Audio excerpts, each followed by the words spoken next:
Well, good day, YouTube, and welcome to another episode of the Albino Rhino Beer Review. Today, you have the Rhino, and we're drinking a beer. My beer is over here. My beer is a Niagara College project brew, so the graduating class of that semester. They're a Prey Brewski. It is Spring Dawn, and it's a green tea pale ale by Shintaro Hara, and it is 5.6% alcohol by volume. Now, I've been saying for a while now, well, I was saying from the very beginning that the students' names should be put on every beer. And the argument I always heard back was that, one, we use how popular a beer is as part of grading it and all that, and if they know whose beer it is, they might just buy it all up. And I said, okay, but that makes sense because there are some breweries that are not amazing breweries, but the hype train is so good that people will buy it all up no matter what, or they'll pay extra money for it, or they will mule it, or they will do anything like that. So if you have that network of people, you might actually succeed because, again, it is what it is, right? But the other thing I find amazing now that they're putting names on it is there is, at least out of the college, seeming to be, and I know not everybody stays in Canada and all that, but there seems to be a fairly diverse group of students going through the school over the last couple of years. So Shintaro Hara's Spring Dawn Green Tea Pale Ale. Let's try this, shall we? My cup is down on the ground, so I will open this and then I'll have to bend down to get it. Okay. People tell me I switch the cans sometimes, so I'll just keep this up here if I can. Oh, there we go. See, fuckers, I didn't switch it. Why would you switch it anyway? Like, who cares?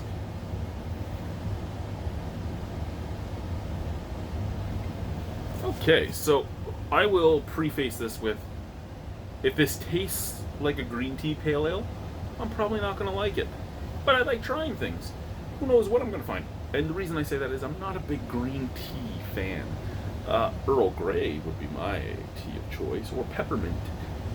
Green doesn't really do it for me, but beautiful color. It actually almost looks like a green tea with honey, but with maybe some milk foam on top, because that foam isn't white, it's slightly off white, it's kind of like eggshell white, but that is a beautiful looking, it's like honey.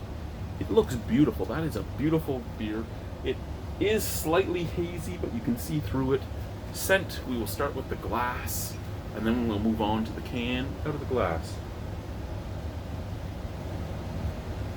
Yeah, I smell tea. I do, I smell tea. Out of the can. Okay, the can gives off a little bit more of the beer. You get a little bit of a bready biscuitiness on top of that tea.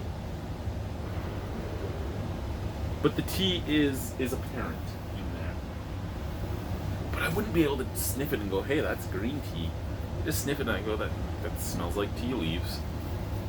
Cheers, slanche, all that fun stuff. Prost, all that fun stuff. Hey, all that fun stuff. Cheers. Ciao. Don't, chow's not right. Anyway, let's go. You know what? I love the look of the beer so much that I don't want to drink it and hate it. I haven't hated a beer in a while, though, so I might be up for it.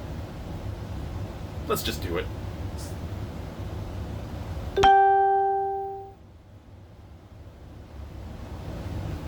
Oh! Okay. So that actually, for those of you that are like old school craft beer guys, this has that Ontario Pale Ale type of flavor to it.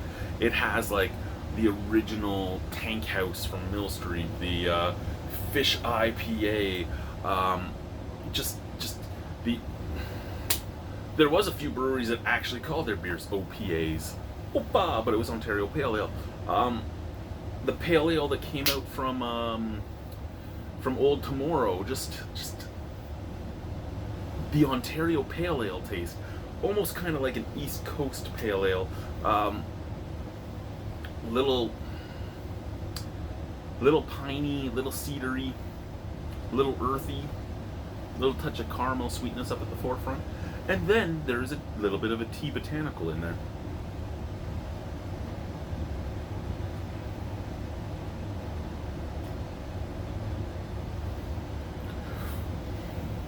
This kind of reminds me of a slightly, I'm going to say it this way, and it's going to sound like I'm making fun of the beer or anything, but I'm not. It kind of tastes like a slightly less flavorful original GLB green tea ale. It just has that taste. It has that botanical tea flavor. It has the earthiness. It has the slight pininess. It has that slight sweetness up at the forefront.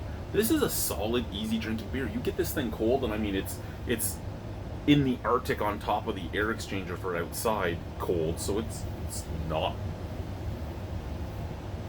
warm, but it's only been sitting there for like 5 minutes, so it's not cold either, but it's cool. And this is like get it cold and you could enjoy it all night long type of beer. And sometimes that's all you want. And it's a beer that the hop profile is there. There is a little bit of a tingle, like a bitter burn in the throat, but it is so minuscule that I think I could have my father drink this with me. And, you know, he's a 60-year-old ex-biker, and he'd be like, he drinks his Coors Light, and he'd be like, oh, I'll drink this. And craft beers I give him, he's like, oh, that's so good. And he makes the, I just drank whiskey face. It's like, that's so good. This, I think you could drink and be like, oh, that's pretty good. Like, there's nothing wrong with this.